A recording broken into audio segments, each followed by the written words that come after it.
la casa dei Veneti, come si dice qua. Oggi abbiamo scelto di fare questa conferenza stampa, che peraltro è tra le prime e la seconda dell'anno. Voi sapete che abbiamo fatto il 2 di gennaio, io ero alla conferenza stampa per parlare della giustizia, però insomma la conferenza stampa ufficiale di un'iniziativa della Regione c'è oggi, ed è un'iniziativa che abbiamo voluto portare avanti. Ovviamente ringrazio il dottor Borgo per l'ICT, ringrazio gli assessori, quindi il vicepresidente Folcolin, l'assessore Nazzari e l'assessore De Berti. Poi capirete perché è una competenza che è trasversale a tutte queste realtà, e ovviamente saluto per conto dell'ANCI e la sua presidente Maria Rosa Pavanello. E poi un ringraziamento un po' a tutte le realtà, i comuni presenti, a quelli che non sono presenti che comunque hanno partecipato, alle associazioni, e insomma a tutto il mondo, le polizie municipali, insomma tutto il mondo che ci ha messo del suo su questa partita. È una giornata storica, e lo dico al mondo della comunicazione che è qui, perché oggi noi lanciamo un'iniziativa che è unica nel suo genere. Intanto è la prima in Italia, e questo lo dovete dire, ma i Veneti si meritano l'autonomia? Sì, perché siamo sempre i primi a fare le robe, quindi vuol dire che siamo un laboratorio, no? Praticamente noi abbiamo 115.000 disabili in Veneto, ve la faccio molto breve, poi c'è un filmato, immagino, io non l'ho visto, ma immagino sarà fatto bene, spiegherà tutto. 115.000 disabili che hanno un pass blu per andare nelle zone a traffico limitato e non pagano la multa. Cosa succede? Succede che c'è un casino, come al solito in Italia, l'ufficio complicazioni e affari semplici, e facciamo 10 milioni di controlli ogni anno. Poi gli uomini in divisa e non in divisa, e noi temiamo, fanno 10 milioni di controlli sulle foto, sugli accessi alle aree ZTL. Si traducono in 250.000 contravvenzioni, che si traducono in 6.000 ricorsi, che perdono puntualmente i comuni per il 75-80%. Sto giochetto con i controlli, con tutta sto cinema, ci costa 5 milioni di euro all'anno. Con questo piccolo uovo di Colombo di oggi andiamo a zero, di fatto. Andiamo a zero perché approfittando dell'agenda digitale 2020, approfittando di tutto il lavoro che è stato fatto dalla messa in rete, chi ha il pass, utilizzando appunto il mondo digitale, va tranquillamente in tutte le città, non si deve organizzare per comunicare, spendere soldi per fare ricorso per contravvenzioni che non gli sono dovute e così via. Quindi cambia il mondo, cioè il disabile veneto va in tutte le zone a traffico limitato delle grandi città e non delle grandi città, e ci va in tranquillità, in serenità. Sono 115.000 ovviamente interlocutori, privilegiati per noi, perché magari, come si può dire, hanno già avuto qualche guaio dalla vita, quanto è piccolo o grande guaio, e evitiamo che ne abbiano anche di altri con la burocrazia che non funziona. Partirei col video, grazie. Dove è il video? Ecco. Ah, si chiama Z Network sta roba, però è importante che funzioni.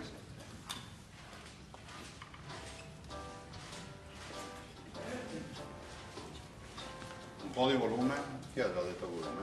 Sì, grazie, un po' di volume. ZTL, zona a traffico limitato. Grazie. Una sigla e soprattutto una segnaletica stradale che ormai tutti abbiamo imparato a conoscere. Forse però non tutti sanno che vi sono alcuni mezzi, ad esempio gli automezzi che sono muniti di pass blu per i disabili, per i quali l'abilitazione circolare è valida su tutte le ZTL del territorio nazionale. Non solo su quelle del comune dove è stata rilasciata. Così può accadere che il veicolo di un cittadino con disabilità del comune di Venezia debba passare per la ZTL di Treviso Centro, perché il suo passeggero deve effettuare una visita specialistica in una struttura medica che si trova nel capoluogo della Marca. Il conducente ovviamente attraversa la ZTL con la convinzione di essere autorizzato al passaggio, ma il comune di Treviso non riconosce la targa tra quelle autorizzate, perché attualmente le liste dei mezzi abilitati sono gestite solo a livello del singolo comune che ha rilasciato il pass blu. Così, a meno che il cittadino non abbia comunicato preventivamente a quel comune di dover passare su una sua ZTL, scatta la contravvenzione che gli verrà recapitata e per cui farà ricorso, che ovviamente vincerà. Il risultato? Un cittadino infastidito per il disagio e il tempo perso, e allo stesso tempo un'amministrazione pubblica frustrata per il tempo e per le spese sostenute. Il progetto ZTL Network intende ovviare a questo disservizio, abilitando lo scambio tra i comuni delle targhe autorizzate ad accedere alle aree ZTL, realizzando così il sistema federato regionale delle whitelist.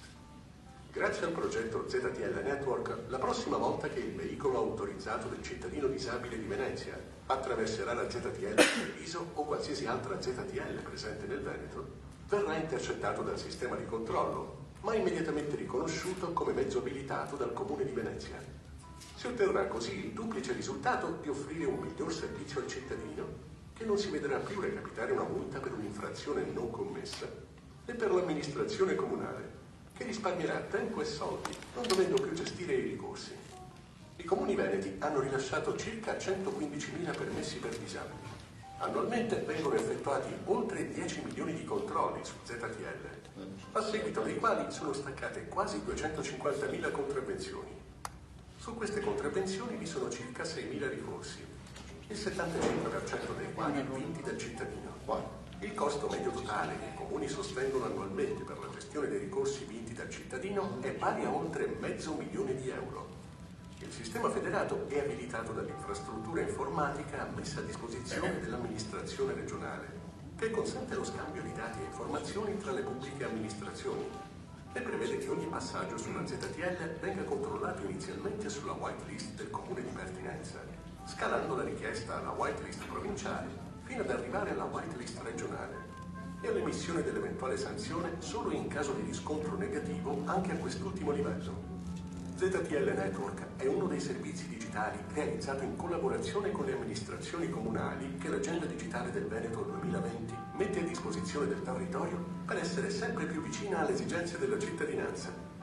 ZTL Network, per essere liberi di muoversi oltre ogni barriera.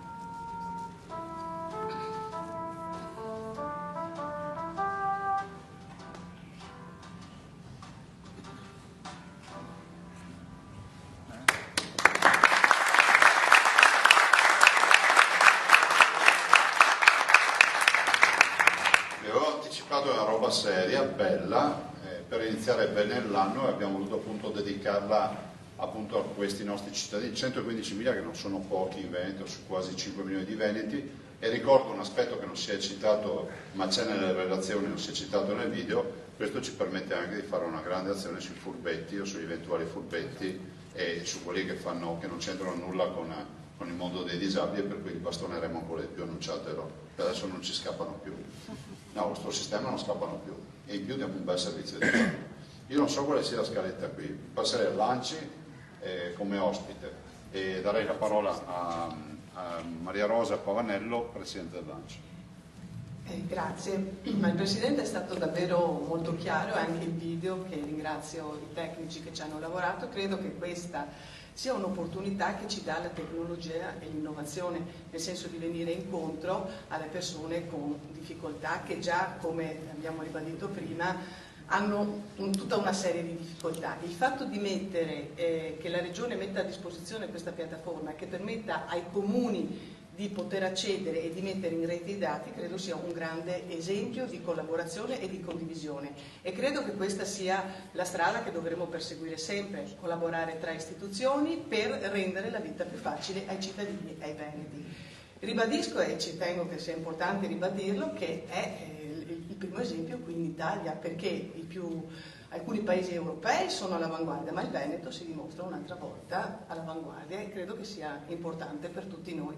Io, come anche sindaco di un comune che ha la ZTL, conosco benissimo queste problematiche, e spessissimo appunto abbiamo questi casi di ricorsi e di lettere anche giustamente di cittadini infuriati perché hanno già tutta una serie di difficoltà. Quindi credo che sia veramente un venire incontro davvero al mondo della disabilità, che ha già tante barriere vere e sul quale noi tutti dobbiamo lavorare sempre insieme con la Regione. Io sono semplice, diretta, ma pratica. Questo è il mio motto. Grazie. Poi, come avete capito, c'è trasversalità, quindi l'agenda digitale, quindi diamo la parola al vicepresidente, poi passeremo al tutto sociale e quindi ai trasporti. Prego. Sì, grazie. Il video è stato molto esaustivo, credo che abbia reso quello che era il problema di fondo. E mi rende orgoglioso il fatto che oggi ci sia il Presidente e l'assessore De Berti con la collega Lanzarin, perché l'agenda digitale 2020 nasceva proprio con questi presupposti, ossia coinvolgere tutti, perché l'agenda digitale non è una mera delega che il Presidente dà a un suo assessore, ma deve semplificare ovviamente la vita dei cittadini tutti i giorni dell'anno. E quindi mettere insieme questo problema che è partito dal basso, da 10 incontri che abbiamo fatto con l'assessore Lanzarin piuttosto che con l'assessore De Berti sulle tematiche referenti appunto alle loro deleghe, oggi ci ha portato a questo primo obiettivo. È un primo obiettivo fondamentale, ci sono 23 amministrazioni comunali del Veneto che hanno i varchi con la ZTL, vi sono tutti quei numeri che sono stati poc'anzi illustrati di sanzioni amministrative e quindi poi anche burocrazia e quindi il caos che ne determina ovviamente e l'incazzatura, lasciatemi passare il termine, dei nostri cittadini utenti, e dall'altra parte appunto un'amministrazione ingolfata appunto da pratiche. Con questo noi riusciamo oggi, prima regione in Italia, a mettere in piedi questo progetto e ci proponiamo, perché potrebbe arrivare una famiglia disabile appunto da fuori regione, dal vicino Friuli piuttosto che dalla Lombardia, ci proponiamo come capofila perché questo prodotto possa essere esportato a tutto il sistema paese, in modo tale che non avremo risolto solo il problema di 5 milioni di veneti, ma di tutto il paese, di 60 milioni magari di italiani. Quindi anche in questo caso abbiamo appunto il dottor Borgo per le determinazioni del caso e quindi per sottoporlo. Io mi farò già portavoce con gli amici e colleghi dell'agenda digitale con delega all'agenda digitale del Friuli, della Lombardia e dell'Emilia Romagna, con la quale stiamo già interloquendo per tutta una serie di progetti, per far aprire anche il tavolo e poi la Commissione romana anche a questo tema, e quindi è assolutamente importante anche questa questione, che è uno dei tasselli, quindi non vedetelo come un punto di arrivo ma un punto di partenza, come si diceva, sull'agenda digitale e su un progetto altrettanto ambizioso che poi andrà a inserirsi sul tema Vivi Veneto. È un altro progetto sul quale stiamo lavorando, che avrà per forza di cose ovviamente la condivisione, il supporto, ma anche la collaborazione fattiva come sempre con l'ANCI, e ringrazio la Presidente, perché vorremmo arrivare al punto che con il semplice smartphone il cittadino che oggi deve spostarsi da una località, da un comune all'altro, possa cambiare da solo la residenza all'interno di un'applicazione col proprio telefonino, ma anche cambiare, perché no, il medico di base, perché cambiando il comune si cambia magari anche il medico di base, e se ha le problematiche che oggi abbiamo evidenziato, anche inserire già direttamente i propri dati di riferimento per il talloncino. Quindi di fatto snellire burocrazia, ma soprattutto avvicinare il cittadino a questa grande sfida futura che è culturale, molto spesso più che digitale e culturale, quindi avvicinarlo per semplificare la vita. Era ed è uno dei progetti importanti sui quali il governatore ha messo la propria agenda, diciamo, di governo 2015-2020. Mi ricordo che nel programma elettorale molto era stato speso per proprio questa innovazione, e credo che oggi stiamo dando un segnale importante. Grazie. Grazie.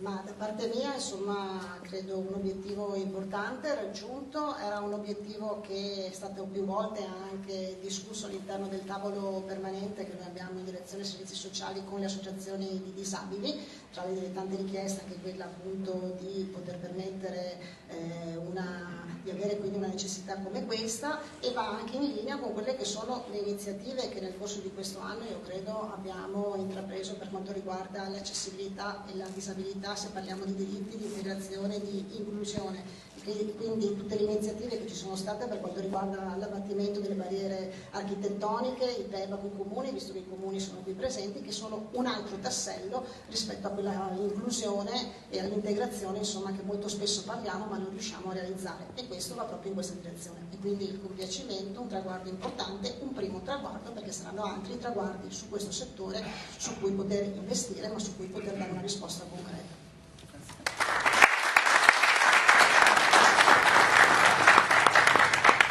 De Berti, trasporti.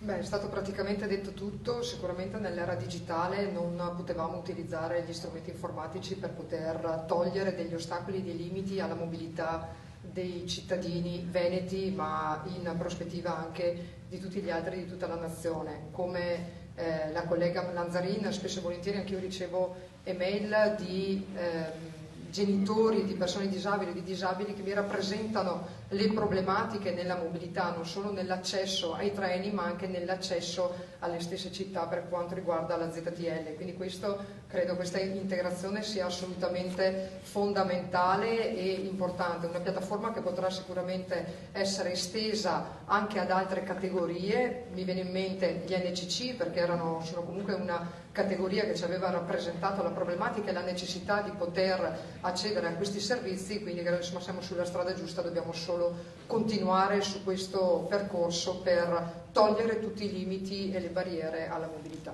Grazie. Dottor Borgo dell'ICT.